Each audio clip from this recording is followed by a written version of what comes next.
Assalamualaikum warahmatullahi wabarakatuh. Alhamdulillahi rabbil alamin. Wal aqibatu lil muttaqin. Wala udwana illa ala zalimin. Ashhadu an la ilaha illallah wahdahu la syarikalah. Al malikul haqqul mubin. Wa ashhadu anna muhammadan abduhu wa rasuluh. Al mab'usu lil alamin. Bapak ibu saudara saudari yang saya hormati, makruh kalau kita mau ngecat kuburan. Apakah kita ngecat kuburan itu dengan warna putih, warna biru, atau warna yang lain sekalipun?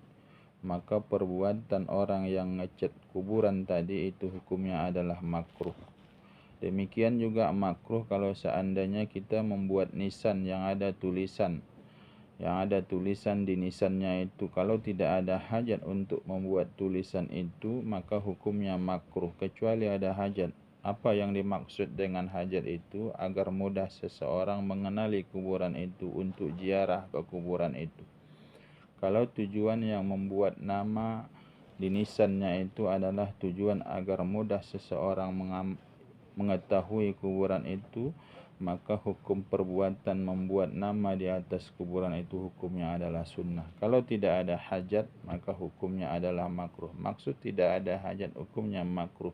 Walaupun kita tidak buat tulisan nama si almarhum atau si almarhumah yang ada di kuburan itu, lantas orang sudah mampu mengetahuinya, maka orang sudah mampu dan dapat mengetahuinya, maka perbuatan yang demikian itu adalah hukumnya makruh.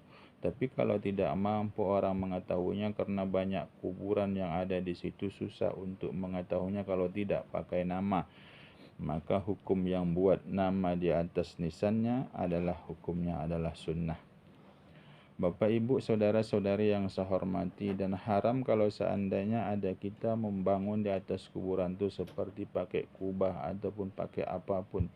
Kalau seandainya kuburan itu di tanah wakaf, yaitu tanah wakaf umum tempat semua umat muslim yaitu dikuburkan di sana, maka membuat bangunan yang seperti itu hukumnya haram.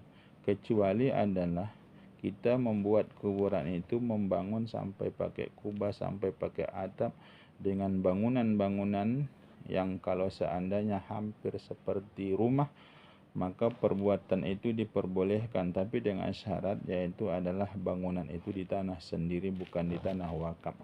Kalaupun di tanah wakaf, tapi bukan wakaf untuk pekuburan umum, tapi adalah untuk pekuburan yaitu keluarga, maka membuat bangunan yang seperti itu adalah diperbolehkan. Bapak ibu saudara-saudari yang saya hormati, dan yang berikutnya adalah haram memindahkan si jenazah, yaitu yang dimana dia tempat meninggalnya, maka disitukahlah dia dikuburkan.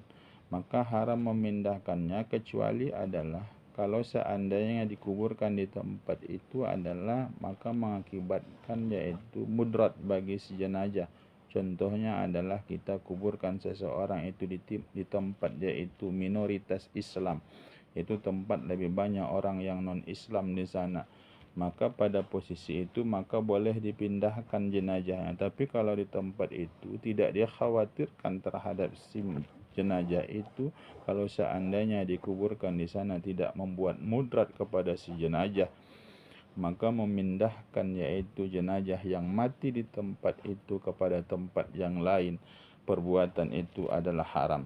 Kecuali lagi boleh kita memindahkan si jenazah itu adalah bahwa kita menguburkan si jenazah itu di tempat yaitu hak milik orang lain, di tanah orang lain yang bukan itu tanah wakaf.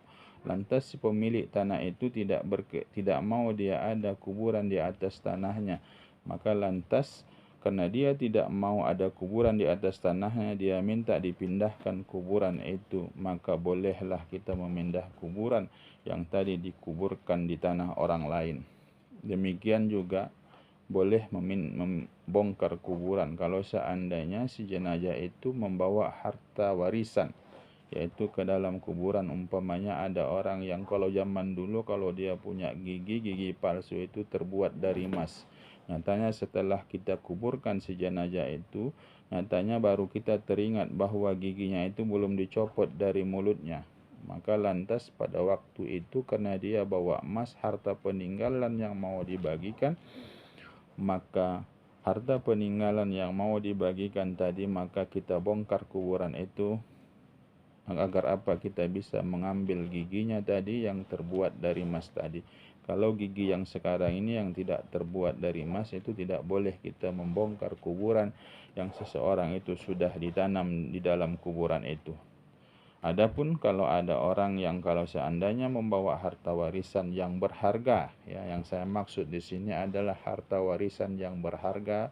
Kalau seandainya kita jual harta warisan yang berharga itu, maka akan mendapat harta pusaka kepada ahli warisnya. Termasuk kalau ada seseorang yang seandainya menelan emas, umpamanya 3 mayam, kemudian setelah ditelannya mati, maka kalau seandainya ahli waris meminta agar supaya emas yang ada di dalam perut si jenazah itu harus dikeluarkan, maka boleh kita membelah perut si jenazah. Tapi kalau seandainya si ahli waris yaitu memaafkan, yaitu bahwa itu tidak usah dibongkar, kita tunggu aja hancur tubuh jenazah baru kita gali kembali kuburannya untuk mengambil emas yang ada di dalam tubuh si jenazah, maka pada posisi itu maka boleh kita kembali menggali kuburan. Kalau kita meyakini si jenazah yang tadi menelan emas yang ada di perutnya, maka kita untuk mengambilnya untuk kita bagikan lagi sebagai harta warisan. Bapak, Ibu, saudara-saudari yang saya hormati, ini saja dulu pertemuan kita kali ini. Terima kasih atas segala perhatian. Mohon maaf atas segala kekurangan. Wabillahi taufiq wal hidayah. Assalamualaikum warahmatullahi wabarakatuh.